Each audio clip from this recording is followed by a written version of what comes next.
צחוק של ילדים, קולות של לימוד תורה, נשים משוחחות,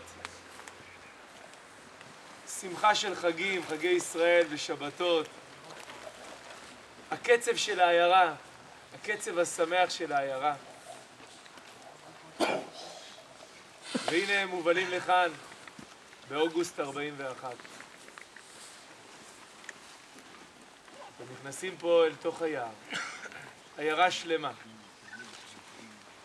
אחד מחברי המשלחת, אחד מהחברים שלנו, מגלה לנו היום שסבא שלו הלך כאן עם העיירה במקרה, נכנס כאן אל תוך היער. נשמע לצערנו בקצרה, לפני הקבוצות הבאות שיגיעו. נשמע כמה מילים. תומר פיירזן. רק שנייה. היהודים שהלכו וצעדנו בעקבותם, 1,700 יהודים ביום הראשון, הלכו לבית ספר פה בעיירה ליד. מדי פעם הייתה מגיחה מסעית, מעמיסה 40, 50 יהודים, ומובילה אותם לכאן, איפה שהאוטובוסים חנו. 40-50 יהודים. מסעית מגיעה וממלאת וחוזרת ריקה. מסעית מלאה וחוזרת ריקה.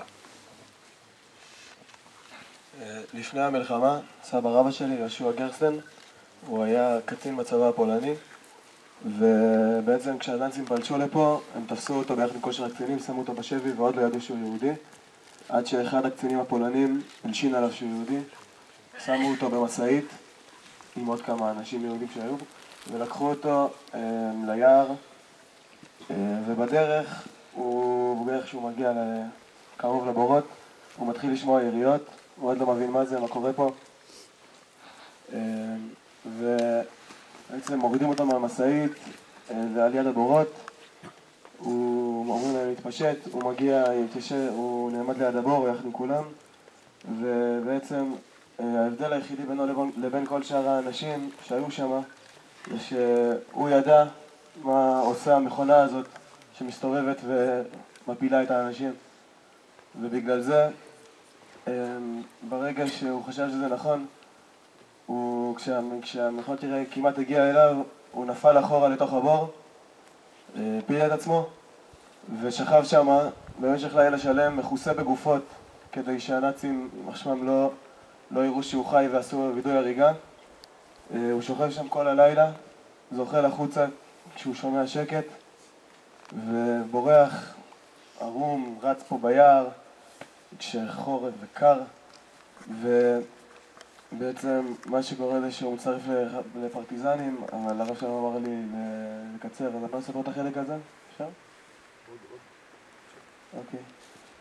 הוא מצטרף לפרטיזנים רוסים שרצו להרוג אותו בהתחלה, בסוף הוא איך שמצליח להתקבל אליהם, והוא נלחם כל המלחמה הזאת בנאצים, הוא שם עצמו למטרה להרוג כמה שיותר נאצים במשך המלחמה, נלחם עם הפרטיזנים, עד שבסוף המלחמה הוא מגיע, הוא עולה לארץ, מתיישב בגבעתיים, והוא ניצח את הרבא שלי, ובזכות זה